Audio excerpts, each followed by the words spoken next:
Ibalik po ninyo yung pera sa bayan. Di ba? Pwede naman gawin yun. Kasi nagastos na namin. Wala na ho yung pera. Bakit? Wala ka na bang pera para ibalik mo yun? Hindi ko naman sinasabi yung perang meron ka, ibabalik mo yan. Ayun. Para nga madali tayo, kung gusto mo, ganito na lang, ha? O, hindi mo na kita ipoprosecute, ibalik mo. Anong katapat nito? Yung pong 4 na pong sasakyan po na mamahalin, pati po yung bahay ko, inyo na po. Ibenta po ninyo para may balik po. Okay, pumirma ka rito. Ayan na. Yung mga sasakyan nitong si Sara Diskaya, handa-handa nyo na yan, ha? Hoy, Sara Diskaya, yung mga sasakyan nyo, pwede naman palang pambayad yan.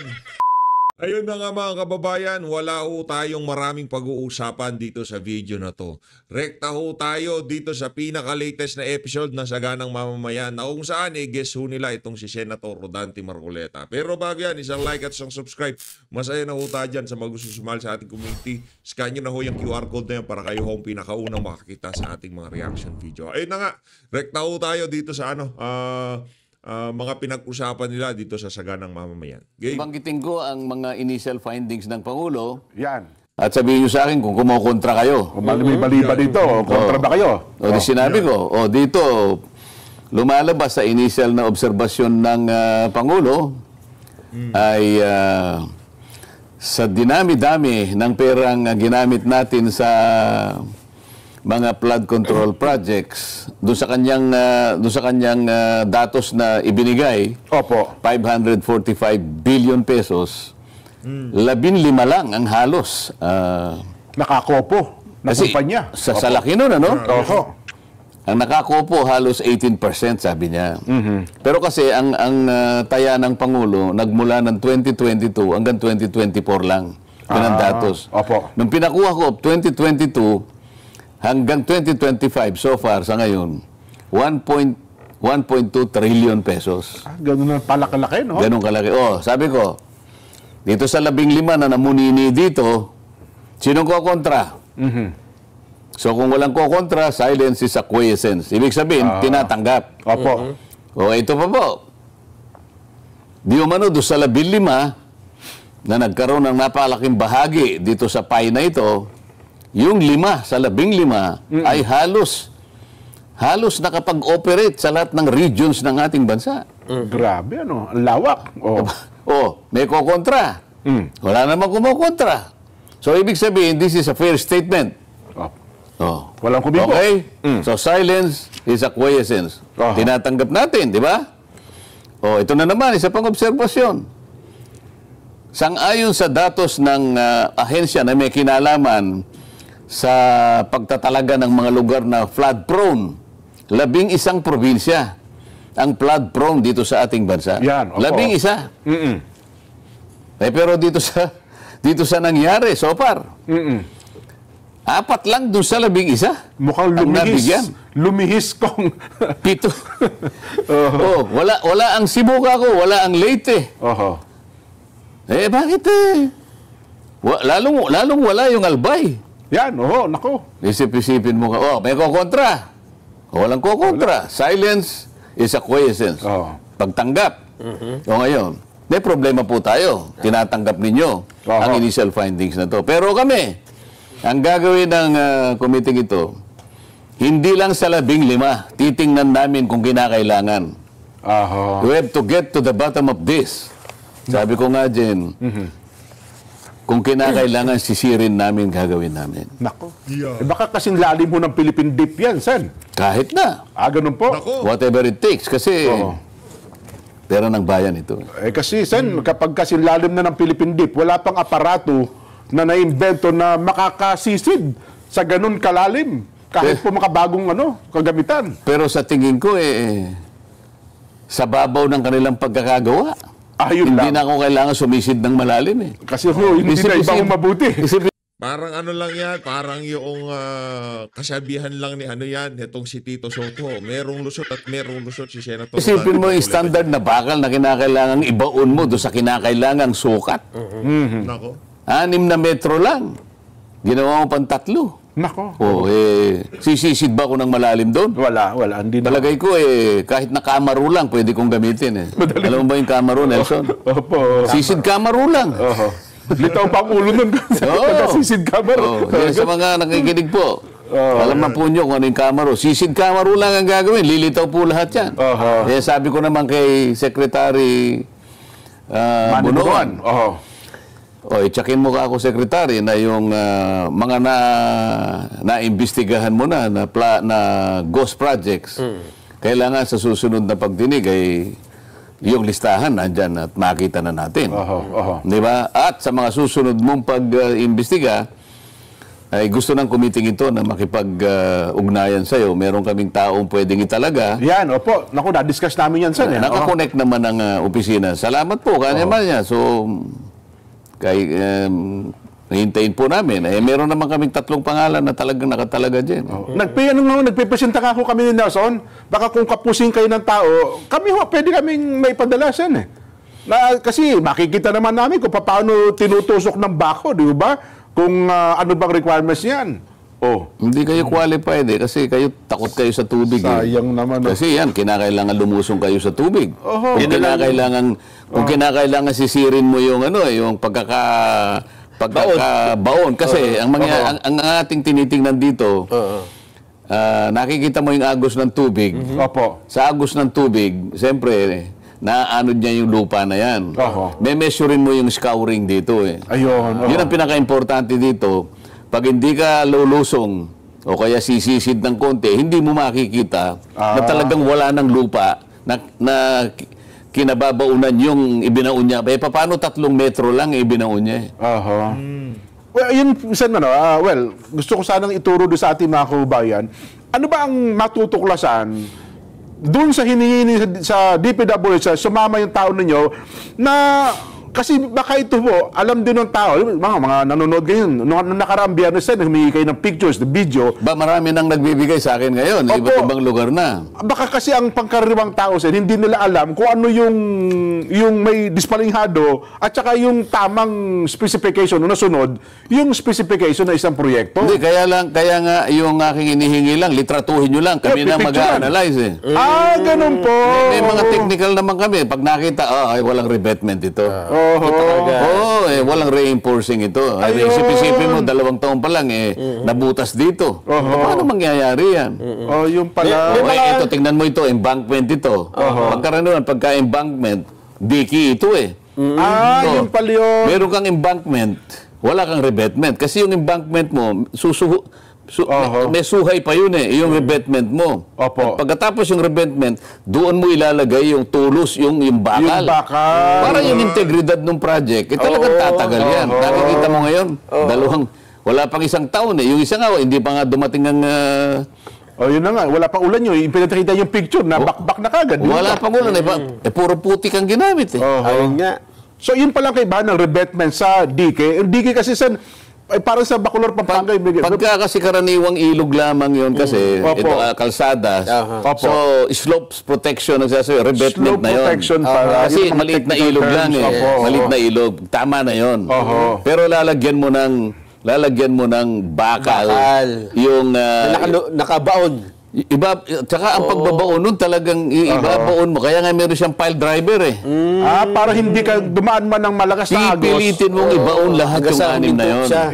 May nakalitaw na halos kalahating metro, pagkatapos ibabaon mo yun. At hindi lang pagbabaon yun Kasi yung revetment mo na ganyan, kalsada to, may revetment ka at ibabaon mo, ito nga yung ibinaon mo na kung depende sa haba. Meron siyang biga na kung tawagin ay apron. Para hindi sila nagkakahiwa-hiwalay. Tingnan mo itong mga ibang litrato. Nakakabit doon. Nakahiwalay lahat. Ano ngayon ang integrity nun? Hiwa-hiwalay na yung bakal. Kaya pala pag dumaan ng agos, natutumba kasi. Walang apron Pero kung meron kang apron, karaniwan tawagin nila yung biga. Marami po kasi mga technical terms. Kung yun ay talagang tagos doon sa hangganan para ngayon pati yung tinatawag na scouring ay ma-address mo. Matibay, oo. Oh, kahit na medyo naagnas na yung ano dito, may nakabaon pang 1 metro, hindi sa basta babagsak. Hindi ngayon, makita mo, nakabitin na yung bakal. Tubig na yung umaagos dito Wala na siyang salalayan ngayon. Wala nang pundasyon. Kaya pala, Jen, ang daming viral video ngayon, ha? Naglalabasan, kanya-kanya na pictures. Yung slope na lupa, ang ginagawa lang, tinatabunan na ng semento kagad Mali pala yun. Kasi pag dumanong agos sa tubig, nabakbak, pumasok doon sa loob. Paano lupa ito? Nilagyan mo ng semento. Paano kakapit yung semento sa lupa? Titigas lang yun. Yung Pagka pala. yung mismo, paano magiging pampatigas yun? So, substandard yun, Sen? Wala.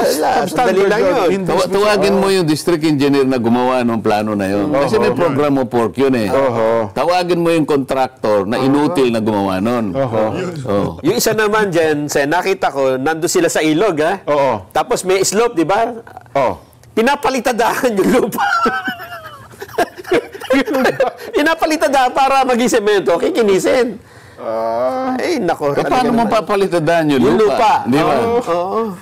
Paano kakapit, di ba? Ang semento, kung tawagin nila yan, plasterer. Plasterer. Kaya lang, sa mga building, nakikita mo, talagang may hollow blocks. Ito halimbawa to, Sen, yan diki yan, di ba, sa gilid. Walang may konting mga bakal sa gilid. Saan ka nakakitang, yan, kamukha niyan. Yan, diki po ata ito, Sen. Nasaan yung mga bakal? Yan, yung mga bakal na yan. Yan ata sa gilid, Ayan, nakita mo, nalapnos Wala yung kumbaga sa bahay, pundasyon. Yung pinakamalaki. Wala. Yan ang sinasabi yung pinalitadahan ng lupa. Yan, ito po yan, Di walang bakal tapos puro buhangin na sa loob May maliliit na bato Kaya pala nabakbak Ito sa Mindoro ito, Sen Maganda yung ibabaw no? Ayan, tingnan mo. Nasaan ang bakal? Wala. Yun na nga po. Mayroon isa atang mali. Wala dyan. Hinahanap nga po. Yan yata yung picture ni Governor Dolor ng Mindoro. Nakita mo, gumuho ka agad. Nako. Pero ano ho ang gustong tuklasin, Sen? Di ba hinihingi kayo na magsasama kayo ng tao doon sa inspection team ng DPWH?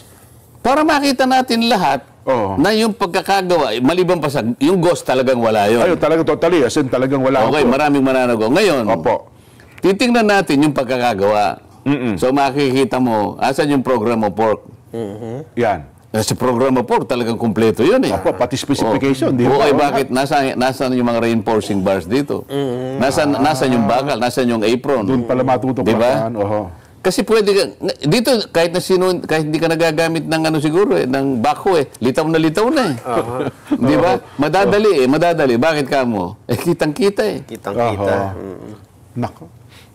Yun pala. So, ang ating mga pangkaraniwang mamamayan, Sen, madali pala makatutulong at madali na matutuklasan kung ang isang proyekto unang substandard. Ang sinasabi natin, dahil ito po ay napakalawak po ng pinaglatagan po ng lahat ng mga flood control projects. Nationwide dyan, Sen. So, sa susunod na hearing kasi, ang aking inihingi kay Secretary Bunuan, lahat na ng flood control projects sa ganitong mga probinsya, ibigay mo sa amin.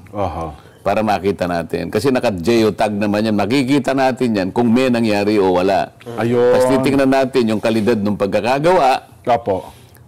Kung saan ayon dun sa program of work. May program of work yan Pagkatapos yung specification ng mga materials, madali naman So pag binungkal mo ng konti, wala naman kawayan. Paano makawayan ang nilagay mo? Ito naman, wala man lang. Dililista na natin. Talaga sa laula ang pagkakagawa. Papanagutin mo lahat ngayon. Sino ang contractor? Bakit pinayagan ng DE? Yung mga project engineers nasaan? Yung mga project managers nasaan? Hindi ba? At saka, gaya na ng tuklasan ng Pangulo, Sen, iniulat, completed, nakapagbayad. As in, totally ghost. Kaya ang pinitataka nila, paano nakapagbayad? Paano na-aprobahan ng tauhan ng COA sa film? Hindi lamang yan. Alam mo, yung mas malalim dyan. Ang contractor mismo, yung district engineer. So, tingnan mo district engineer ang kontrata. Sabi may sariling kumpanya po siya, gano'n? Hindi, hihiram siya ng hihiram siya ng lisensya. Okay. Kaya isa sa 15 dyan, nagamit. Okay? Kaya magtuturuan na yan tingnan mo. DE ka, alam niya Second Engineering District. Opo. Sabihin na natin, province. Yan, Yung enterprising na district engineer. Kung nyari, ikaw, Jen, ikaw si Legacy. Si Legacy. Si Nelson naman, si St. Timothy. Ayan, oo. Pahihiram mo pahihiram mo. Okay, bakit mo pahihiram? O kunyari, si Nelson, ano ka na? Legacy. Legacy. Ako na lang yung kirante. Hindi. Legacy ka. Legacy. Ikaw si St. Timothy. Okay. Sabi ni Nelson, pahihiram ko dahil unang-una, kahit hindi ako nagtatrabaho, parang naipakikita ko, nagtatrabaho ako. Kasi may kinalaman yan sa pagre-renew ng aking lisensya. Yes. Kasi kapag wala akong nagawang mga trabaho sa loob ng isang taon, maaaring makancel ang aking lisensya. Kaya ma-downgrade. Sa makatwi dito, hindi na nga ako nagtatrabaho, kikita pa ako ng 5% na royalty. Pagod. Tama. Yes po. Ngayon, sa dami ngayon ng pagpapahiram ko, dahil masipag magpahiram itong si Nelson. Ano ka na? Legacy. Ipinamamalengke niya. Ito. Ipinamamalengke. Naparami niya ngayon yung yung pagpapahiram. Opo. Palagay mo, napahiram mo na 10 beses. Nako. Pagka nag-a-apply ka ngayon, i-upgrade mo lisensya mo sa Philippine Contractors Accreditation Board. Yung pick-up, yes po. Isipin mo, category B, naging quadruple A. Sa dami ng nagawa niya. Pero sa totoo lang, wala siyang ginawa. Papel lang pala pinahiram. Papel lang ang pinahiram. Ayun. Actually, hardware lang yung negosyo. Pero babasahin mo yung pananagutan mo at saka yung kabawalan sa'yo. Pagka nakuha mo yung lisensya, merong kang merong kang pagsisikapang gawin at merong kabawalan doon. Isa yun sa pagpapahiram, hindi pwede. Bawal? Bawal! Pero practice lang sila. Bakit pagka pinapractice ba, okay na? Ang nangyari kasi dahil sa matagalang practice, akala mo tama na. Yun ang akala ng marami. Akala nila kasi legal yun. Iwanan kita dyan. Kung ikaw naman ang district engineer. Yan. Naku. Dahil sa... Kapito-pito ko ngayon. May project sa distrito ko. Merong district engineer ngayon na pinakita sa akin ang mga litrato. Isip-isipin mong nag-birthday. Puro model ang mga kasama niya. No? Nasa isang isang magarang sasakyan parang artista band, gano'n. Pagkatapos makikita mo yung lugar, pati pagkain talagang, pati yung motor, pati yung bisikleta niyang mga mountain bike na tigi 1 milyon ang isa. Bike pa lang ho yun, ha? District engineer lang ito, ha? Okay, ngayon, bakit siya nakakaginhawa bakit siya kumikita ng marami? District engineer siya. Siya yung gagawa ngayon. Merong equipment ng district. Okay. Opo, gamit ng gobyerno yun. Gamit ng gobyerno. Gasolina ng gobyerno, taong gobyerno, lahat ng resources ng gobyerno. Siya pagkatapos siya yung gumawa ng programa pork. Pagkatapos siya yung mangungulekta. Siya ang bagman. Nako. Sabi niya, sir, ito po yung nabahagi po ninyo, sir. Distribute. Ganon. Anong klaseng... Kaya sinasabi ko sa kanila, ako hindi ko kayo bibiruin sa sinasabi ko sa kanila. Huwag kayong mag-i-smarte rito. Pareho tayong, walang smarte rito. Magtapatan tayo, sumagot kayo sang-ayon sa tinatanong ko, di ba? Opo. Yun lang, ganun lang kasimple. Pero di ba, Sen, ang district, mayroong limit lang ang parang may di ba? Kung district ka, ito lang ang presyo mo, tapos kapag ka malaki, parang 150 million, pag 150 million pataas, regional director, etc., hanggang national. Ba't nakukuha po nung district engineer yung... Ini-split nila Splitting of contracts, bawal na naman yun. Hinihiwa-hiwalay. Kunyari 500 million yun. Opo. Gagawin niya 50 million. 10. Kaya pala nagtataka din ng Pangulo. Nagkakaroon ng bawat barangay, pare-pareho ng presyo. I-split lang. Para maiwasan na maabot yung threshold. Kung minsan naman... Dahil nga hindi po pwede sa kanya, dahil hanggang 100 lang siya, 150. Yun namang enterprising na congressman. Pupunta sa DPWH. Gagawa siya ng sulat doon. Boss, kailangan ko nga niyang ganito, ganyan-ganyan. Pe-pressure niya yung ganito. Sige, si Yusek naman, siyempre, congressman yan eh. Siyempre, Ganyan. So makikita natin kung sino-sino Nako. ang lahat ng mga katauhan na gumanap ng sari-saring papel Yan. para sa ganun po yung pera ng Pilipino ay maisabulsa nilang lahat. Grabe. Ayan. Nako, isang bagay sa ng kasi doon sa thread, marami po social media, ang lagi nilang sinasabi, San Dante, may mangyayari ba naman dyan? Kasi ang dami na po namin napakinggang investigasyon ng Blue Ribbon, lahat na ng klase ng Wala naman na pala, di ba? Lahat na po ng klase. Bibigyan na kita muna na sample, ha? Sige nga. Alam mo po ba, Sen, Jen, natatandaan mo yung Senate investigation sa Makati na yung parking? Yung parking? Yes. Tagal nilang hiniring ni na Senador Trillanes yan. Nako. Na yan may 2.2 billion. Nasira ang political career ng mga binay dyan. Yes. Dahil siya tatakbong nun eh. Yes, Presidente eh. Mataas na rating eh. At dahil sa inaraw-araw sila, bagsak ngayon si Binay. Yes. Kinasuhan siya ngayon sa Sandigan Bayan. Lumitaw na ngayon ng resulta ng Sandigan Bayan. Alam mo ba? Guilty. Dahil ang dami pinakitang kung ano. Ang daming matitibay na. Pinawalang sala po. Yun lang. Jomar Binay, Junjun Binay, at iba pa sa kasong malversation of public funds. May falsification of public documents pa. Ayun. Nabigo daw po ang prosecution na patunayan ang kanilang pagkakasala beyond reasonable doubt. Wala rin kahit anumang civil liability. Ang tindi nito. Ang naging problema, sabihin, naging damage lang kaya, nasira ang kanyang political career niya. Nagtagumpay din yung mga kalaban niya. Ayun nga. Ano relasyon yan sa pinag-uusapan tinatanong namin ni Jensen. Baka naman ganito lang rin Kasi ito, 21 hearings ito. Dinidinig at saka controversial ito. Sinubaybayan ito ng sambayan ng Pilipino. Ayun pala, walang matibay palang ebidensya ang nakukuha. Sino ba yung mga senador na nag-imbestiga? Kasama ba ako doon? Trillanes. Yun na nga po, Sen. Kaya ang tanong nila ngayon, Sen, sa inyo. Marcoleta ang apelido, hindi naman Trillanes, ha? Bagay. Tama din naman kayo. At saka kasama nyo, Lubaw at saka Subarjan. Ayan ang sinasabi natin. At saka kasi ang construction, ganyan, maraming paper trail eh. Saka may mga technical Pero yun nga po, Sen, ano ang magiging kahinatnan? Kasi kaya ang pag-imbestiga naman nila, political lang eh. Politically motivated talaga eh. So, pinpointed nila dahil tumatakbong vice president, yung isa naman tumatakbong mayor. Ito namang iniimbestiga natin, yung sabwatan ng mga contractors, yung DPWH, yan. at saka yung mga politiko. Iba naman ang konteksto nito eh. Iba ang konteksto nito.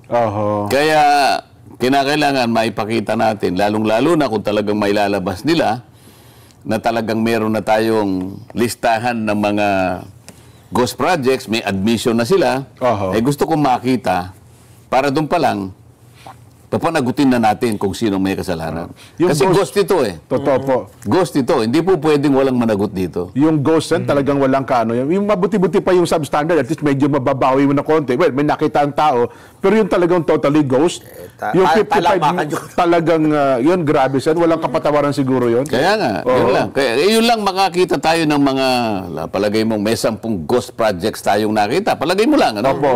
Doon pa lamang, ay meron na tayong may lalatag na mga bagay-bagay para sa ganon ay yung nasayang na pera magkaroon naman ng kapupuntahan kung ano man. Unang-una, siyempre susuriin natin, sino-sino ba ang nasa likod ng ghost projects na yan? Kailangan, sino yung contractor, sino yung kasabwat ng mga opisyalis ng DPWH, at kung may kinalaman yung mga politiko sa likod niyan, may pananagutan po sila. At kinakailangan may mangyari na. Yan, Sen. At ang tanong pa na dyan, may chance ba kahit paano, Sen, makabawi man lang ng pera sa mga yumaman dyan? Kung talagang ghost? Ito nga, halimbawa, napatunayan natin ghost. O di wala na tayong debate tungkol dyan. Yan, halimbawa, O ano ang kinakailangan dyan? Ibalik po ninyo yung pera sa bayan. Di ba? Pwede naman gawin yun. Kasi nagastos na namin. Wala na ho yung pera. Bakit? Wala ka na bang pera para ibalik mo yun? Hindi ko naman sinasabi yung perang meron ka, ibabalik mo yan. Ayun. Sen, paano kung pinambili na ng Patek Philip? Paano pagka binagbili na ng Cadillac? Paano pagka binagbili na ng Chopper? Babalik mo yan. Merong mga bonding companies na nag-post ng performance bond yan. Ayun, insurance.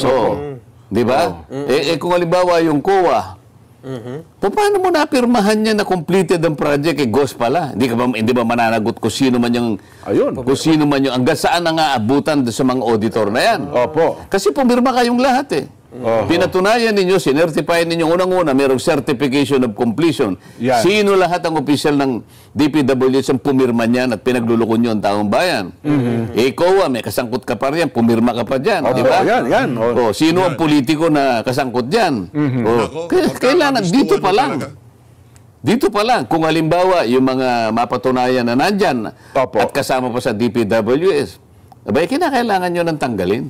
Outright, tanggalin nyo na without prejudice to criminal or civil or administrative prosecution. Diba? Kayo naman contractors na napakasangkapan dyan, ibalik po niyo yung pera. Ibalik po ninyo. Ayun. May babalik pa. Yun ang siguro. Hindi mo ibabalik? Kung sabihin, wala na ho di kukunin ko lahat yung ano mo. Lahat. Yung mga mamahaling sasakyan, gano'n. Kukunin ko lahat yung pag-aari mo para itapat doon sa ginawa ninyong pandilin lang sa tao. Pwede ba i-sheriff yun, Sen? Kunin mo mga gano'n? Para nga madali tayo. Kung gusto mo, ganito na lang, hindi mo na kita ipoprosecute, ibalik mo. Anong katapat ito? Yung pong 4 na pong sasakyan po na mamahalin, pati po yung bahay ko, inyo na po. Ibenta po ninyo para may balik po. Okay, pumirma ka rito. Ayan na. Bid ako. Yung mga sasakyan nitong si Sara Diskaya, handa-handa nyo na yan, Hoy, Sara Diskaya, yung mga sasakyan nyo, pwede naman palang pambayad yan. Doon sa isang sasakyan, paborito ko, yung ganda nung isa. Ang ganda nung isa. Ibabara natin sa baha. Di ba? Opo, merong indemnification. Nawalan tayo Indemnify mo. Yan. So meron ka civil liability. Sige, prosecution wala na.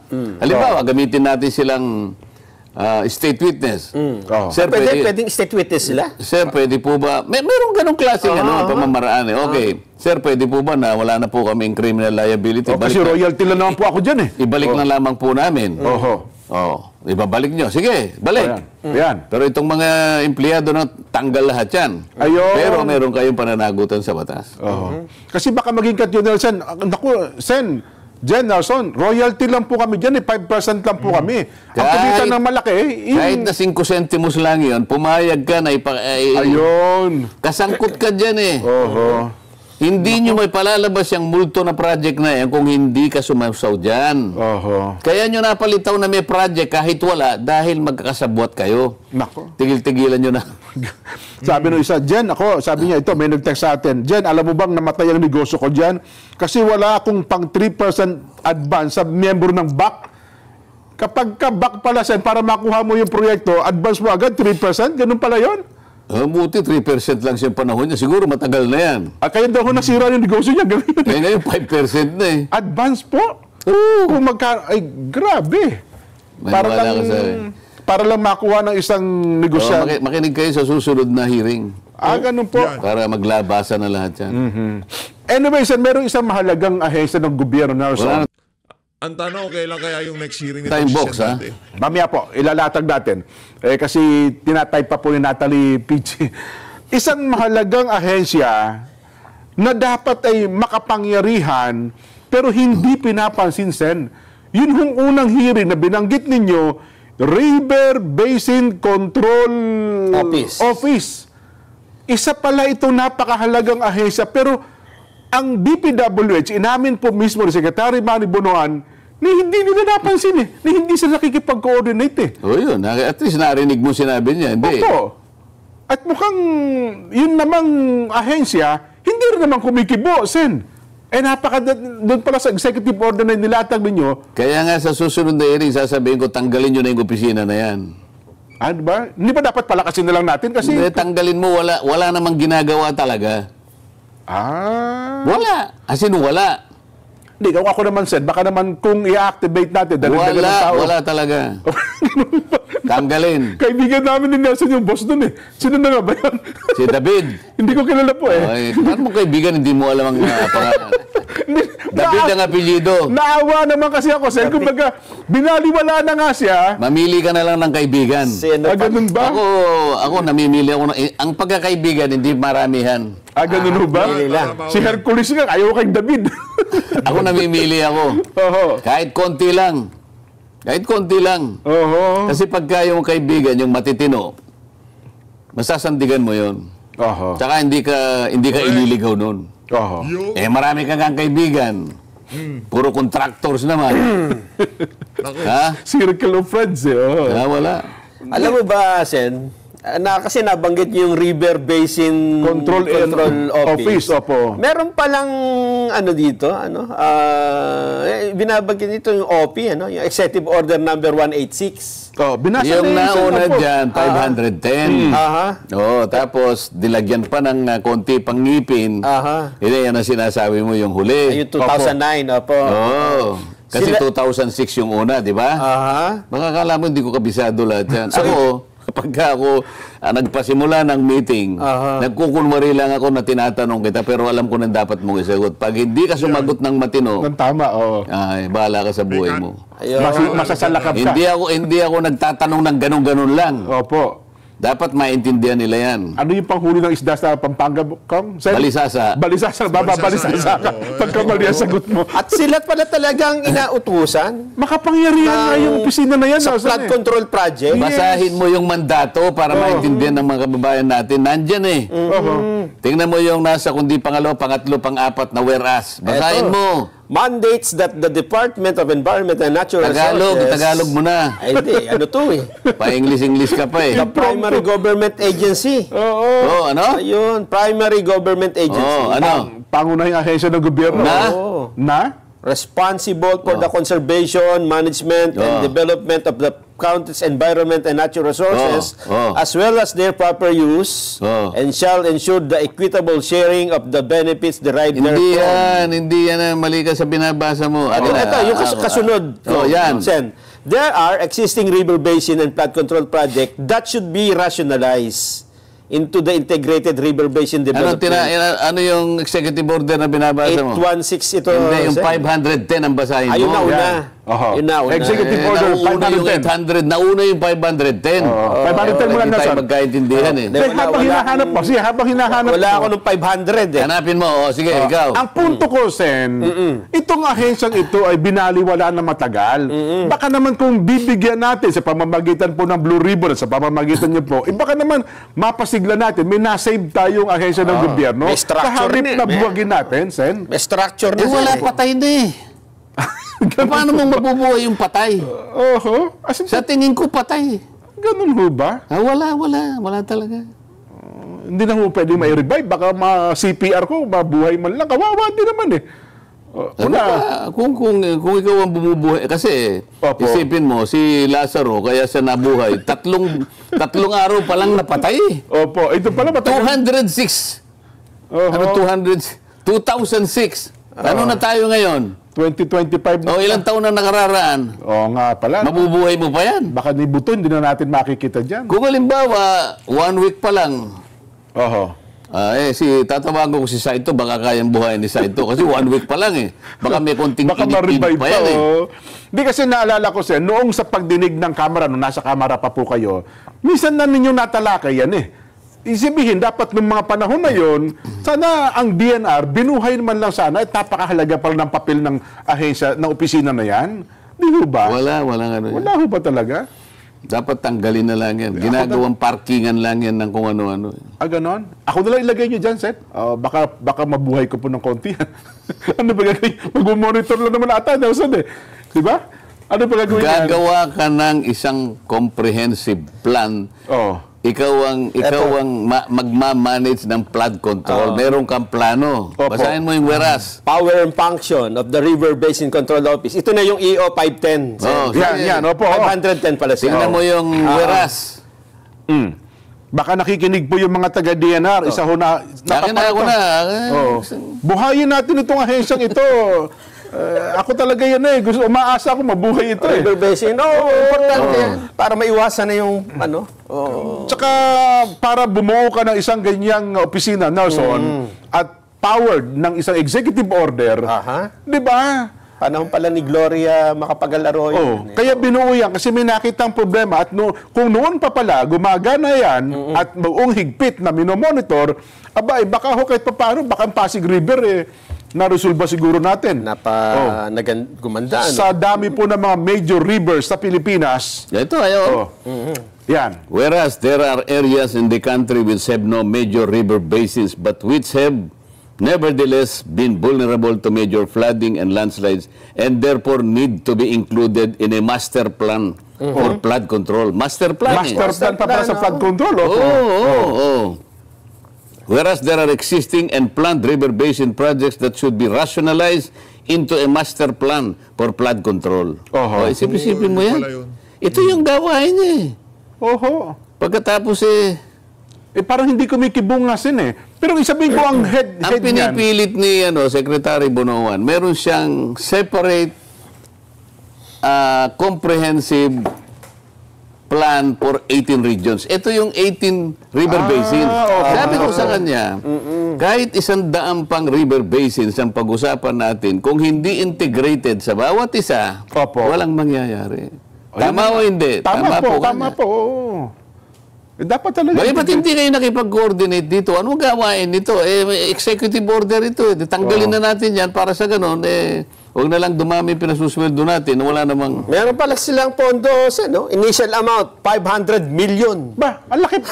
Yung river basin, ano? Yung 2006. Ngayon kaya, magkano na? 500 million. Ayun, nakalagay. Ilan ang personal nila? Kasi ang balita ko, personal niya, 3 lang ata eh. Tayo na pumunta doon.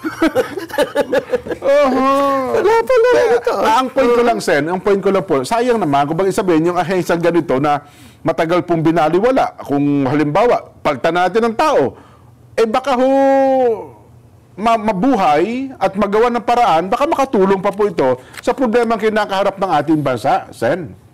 Sa palagay ko, hindi na. Dahil sa... Hindi na. Sir Jen, wag mo nang buhayin. Wala na. Kasi ano lang daw yan, paradahan lang ng kung ano-ano, di ba? Pananagutan nila sa batas, sila yung gagawa ng isang master plan, i-integrate nila lahat ng river basins. Okay, nationwide po. 2006 ito. Sa matagal na panahon, ibig mo bang sabihin, 19 years ago. Papaniniwalaan mo pa ako na may magagawa pa yan.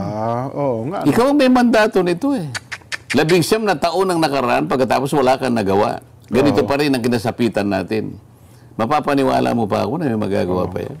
Sayang. Ang pangalan, David pa naman ang pangalan. David ho ba ang pangalan? Ng apelyido ata. Apelyido, David. Sayang naman. Hindi, pinatawag ko nga yan Kasama siya sa... susunod na pagdinig. Sa susunod na pagdinig. Ayun, sige nga po. Kasi pinahahanap din po namin Para ho naman matanong na palatuntunan ito, ilang araw na po namin hinahanap, hindi rin namin matagpuan. Sen Umalis daw po ng opisina na walang pera. WP. UWP pala. Umalis na walang pera daw Hindi matagpuan. Nakita nyo, hinahanap nyo lang, hindi nyo pa mahanap Oo nga po. Kasi matanong man lang namin at malaman. Alam mo ba ang opisina nila, napakalapit lang dito? Hindi nga po, walking distance Pwede mo lakarin bakit kasi hindi ka pa pumunta ron para kinausap mo na lang? Pumunta na po makita mo mismo staff kung anong ginagawa nila. Doon daw po sa tanggapan ng DNR, hindi rin nila makita kung saan Tinatanong ko sa gwardiya, parang wala naman kami ganyang opisina dito Yan ang sinasabi ko sa inyo. Naku po. Nagpapatintero sila Kaya yung tubig na nakita mo kanina, kung makapagsasalita lamang yun, alam mo gusto nilang sabihin? Kami po ay buong pusong nagpunta rito kanya. Pasensya na po kayo kung nakapagdudulot na naman po kami ng pinsala sa inyo. Pero ngayon po ang pagpunta namin ay hindi po para pinsalain kayo. Ayun. Para i-dramatize lamang po namin ang pagsuporta namin sa ginaganap na pagdinig ng Blue Ribbon. Yun. Sapagkat ayaw naming magpakasangkapan. Ayaw po namin. Kasi ayaw po naming manalasa, ayaw po naming maminsala. Gusto namin pa-control, bakit ang hindi? Kaya lang po, imbes na po kami kontrolin, wala. Kabaligtaran po ang nangyayari. Ang hindi po nyo makontrol ngayon, ay yung paggamit po ng pondo, pagwaldas ng pondo, na wala pong patutunguhan. Kaya nandito po kami ngayon. Pasensya na po, kung rumagasa kami kaagad, nang walang pasintabi. O yan ang sinasabi ng tubig ng baha. Yan ang mensahe ng baha. Tama yan ang mensahe niya. Nako. Anyway, saglit lamang po ha. Ayun na nga mga kababayan, dito na tatapusin ang ating reaction video. Maraming salamat sa pag-support sa PH Update. Pag-ingat po kayo lahat. Mahal natin ng Pilipinas.